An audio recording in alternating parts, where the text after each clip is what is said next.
Salam sejahtera kepada Dr. Syarat dan juga rakan-rakan sekalian. Kami dari Kumpulan 3 ingin membentangkan tugasan kumpulan berkaitan dengan isu pembudayaan keusahawanan dan kemahiran insaniah dalam kalangan pelajar sekolah. Sebelum pembentangan bermula, saya ingin memperkenalkan ahli kumpulan saya yang terdiri daripada saya sendiri, Cikgu Bagauji, yang kedua Cikgu Lai Sheikh Ling, yang ketiga Cikgu Ngui Cincing, yang keempat Cikgu Melissa Melini, yang kelima Cikgu Leong Mei Cheng, yang keenam Cikgu Tan Ching, dan yang ketujuh Cikgu Wong Ai Bing. Okey, baiklah. So di sini kita mulakan dengan mukadimah iaitu pengenalan. Saya jemput Cikgu Leong untuk membentangkan pengenalan. Dipersilakan Cikgu Leong. Oke, terima kasih Cikgu Ba. Oke, mari kita melihat pengenalan. Keusahawanan merupakan satu bidang penting dalam pembangunan sesebuah negara. Ini kerana keusahawanan boleh membantu dalam menghakis budaya makan gaji, membantu dalam menggerakkan ekonomi negara, mewujudkan masyarakat pengguna teknologi, dan penyumbang kepada kemajuan saintifik. Oke, melalui ini kita boleh mengetahui bahawa betapa pentingnya dalam penerapan budaya keusahawanan dalam masyarakat yang pemula pada peringkat sekolah, di mana yang mampu menempuh berbagai cabaran. Okey, itu saja. Okey, terima kasih Cikgu Leong. Kita jemput Cikgu Wong untuk membentangkan definisi Cikgu Wong. Dipersilakan Cikgu Wong. Terima kasih Cikgu Pa. Ya, sekarang saya ingin memberi definisi keusahawanan. Okey, yang pertama iaitu menurut Kamus Dewan Edisi keempat, keusahawanan merupakan segala-gala yang berkaitan dengan usahawan atau kegiatan dan kemahiran usahawan. Manakala bagi Skan Peter, beliau menyatakan bahawa keusahawanan ialah menjalankan kombinasi baru seperti produk ataupun perkhidmatan baru. Ali Kiyani pula menyatakan bahawa keusahawanan ialah ejen ekonomi yang aktif dengan potensi untuk berkembang sebagai peristiwa penting ke arah pembangunan ekonomi. Okay. Next. Definisi kemahiran insaniah. Apa itu kemahiran insaniah? Okey. Menurut Muhammad Ridwan Lau dan rakan-rakannya pula menyatakan bahawa kemahiran insaniah boleh dicakap soft skill, boleh didefinisikan dengan pelbagai cara dan ianya tidak mempunyai definisi yang khusus dan tepat.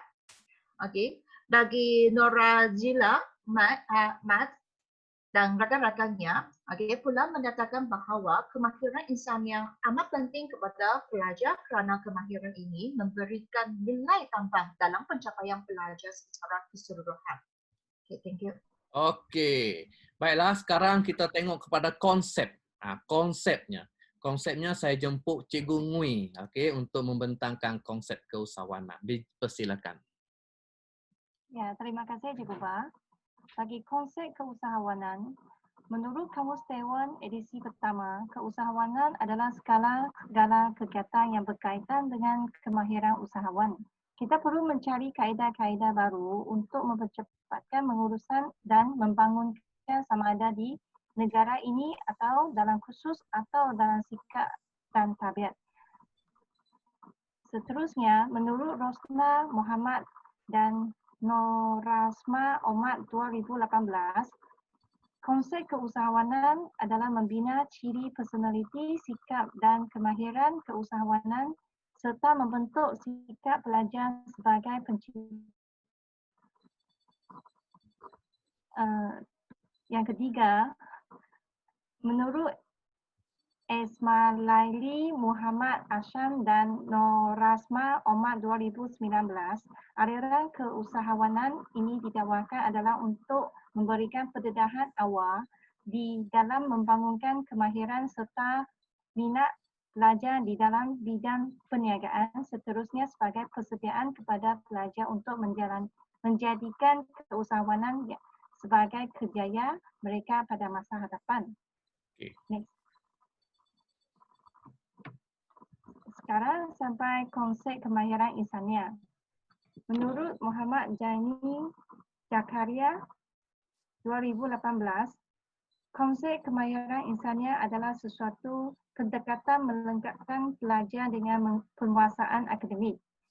Menurut Roslina Shakir 2009, konsep kemahiran insania adalah elemen kognitif yang berkaitan dengan kelahiran bukan akademik.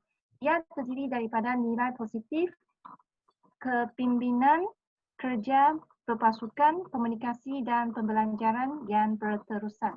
Itu saja dari saya. Okey, terima kasih Cikgu Ngui. Sekarang kita tengok teori. Teori saya jemput Cikgu Tan Chin untuk membentangkan. Okey, dipersilakan Cikgu Tan. Terima kasih Cikgu Ba.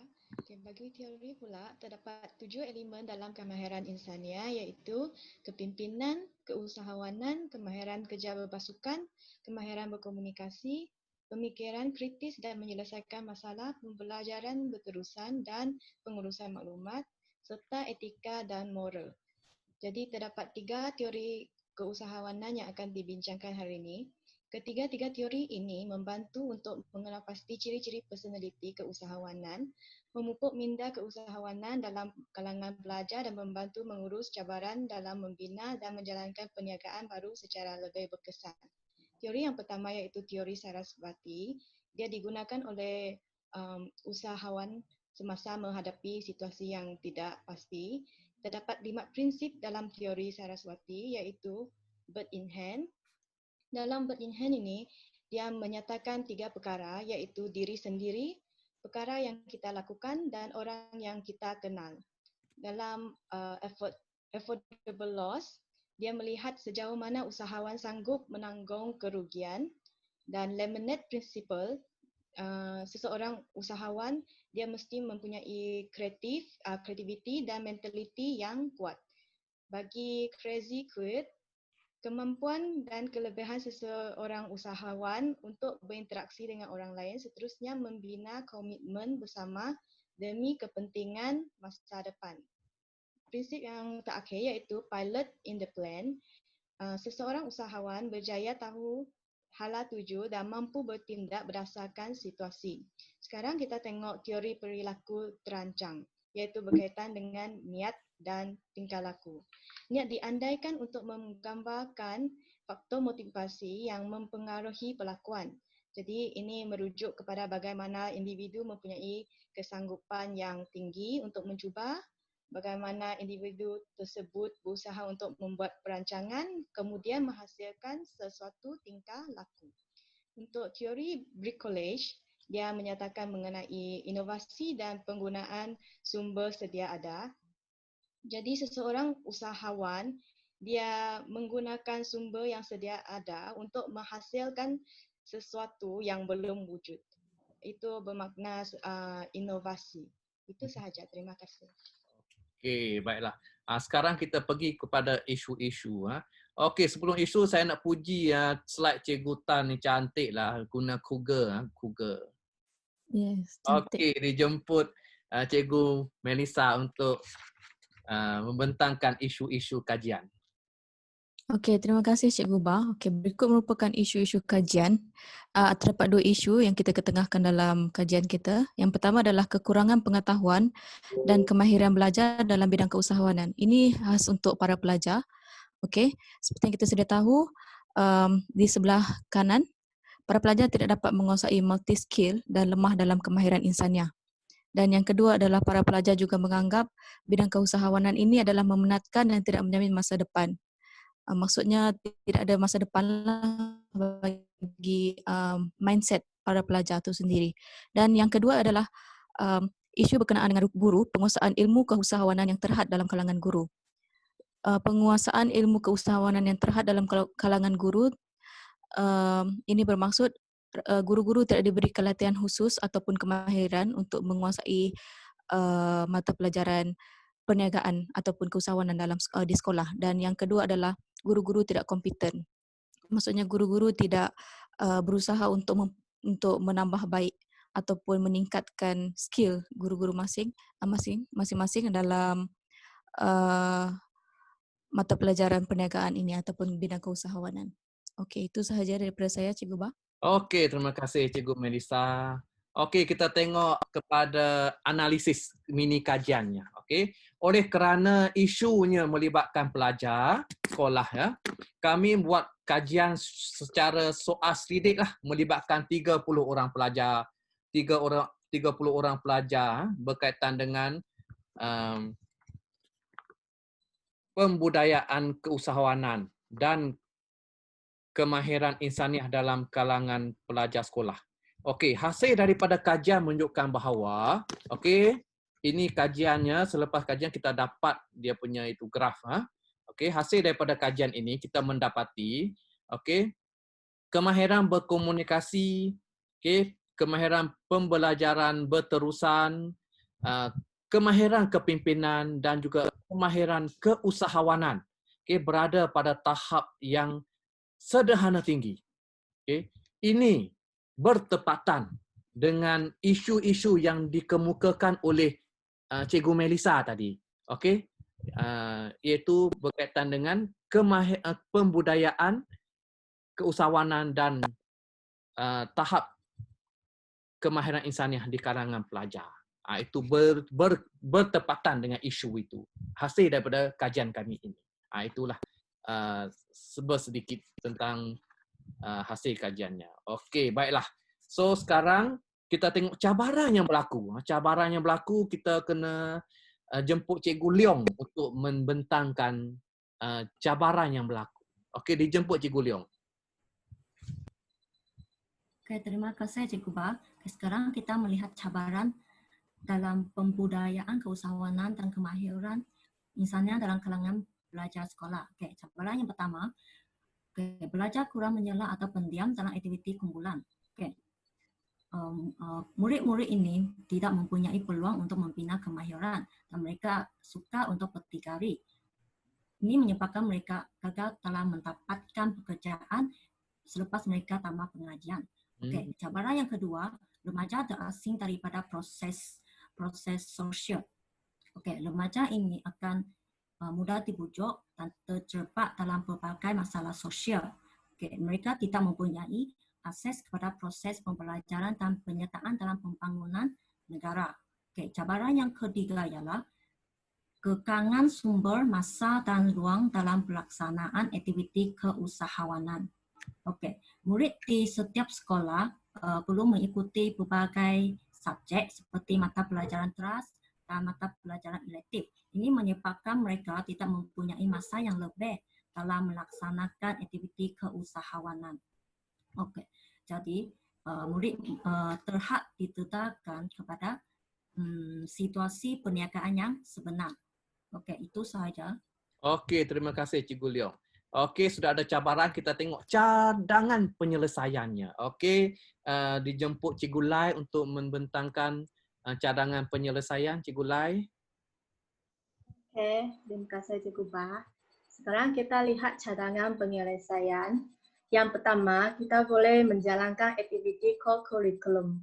Aktiviti co-curriculum ini boleh dijalankan di peringkat sekolah, sama ada di sekolah rendah, sekolah menengah, ataupun universiti. Dan aktiviti co-curriculum ini dapat membentuk kemahiran insaniah melalui aktiviti yang dijalankan seperti perniagaan, aktiviti berpasukan ataupun aktiviti perkumpulan. Melalui dapatan kajian daripada Norajilamat pada tahun 2017 menyatakan bahawa pelibatan pelajar dalam padan beruniform mempunyai hubungan yang positif dengan beberapa kemahiran insaniah seperti kemahiran berkomunikasi, kemahiran kerja berpasukan, kemahiran kritis kepimpinan ataupun dapat membentuk etika dan moral murid. Kes seterusnya ialah mengadakan program kesedaran seperti program tentang keusahawan ataupun program tentang kemahiran insaniah. Ini dapat dibuktikan bahawa dibuktikan melalui kajian Yajimiwati Yaakob dan rakan-rakannya pada tahun 2019 tentang program interaksi dan integriti. Dalam program tersebut, murid-murid dapat meningkatkan kerja berpasukan dan toleransi antara satu sama lain, seterusnya menanamkan kemahiran komunikasi dan interaksi yang tepat. Melalui aktiviti yang dijalankan, murid juga dapat mengetahui tentang cabaran semasa dan apabila mereka menghadapi masalah, mereka boleh mencari jalan penyelesaiannya antara satu sama lain. Seterusnya, menanamkan sikap saling menghormati dan saling berinteraksi, walaupun ahli pasukan mereka terdiri daripada kaum yang berbeza. Itu sahaja daripada saya. Okey, terima kasih Cikgu Lai. Okey, secara rumusannya dapat dibuktikan bahawa pembudayaan keusahawanan di sekolah ni sangat penting untuk memupuk kemahiran insaniah di kalangan pelajar supaya pelajar dapat mengaplikasikan kemahiran tersebut dalam kehidupan seharian. Oleh itu, kerjasama semua pihak, terutamanya guru dan ibu bapa, amat penting bagi menjayakan program ini. Okey, itu saja daripada pembentangan kami. So, terima kasih kepada semua yang pembentang dan harap semua terhibur. Di sini saja. Okey, terima kasih semua.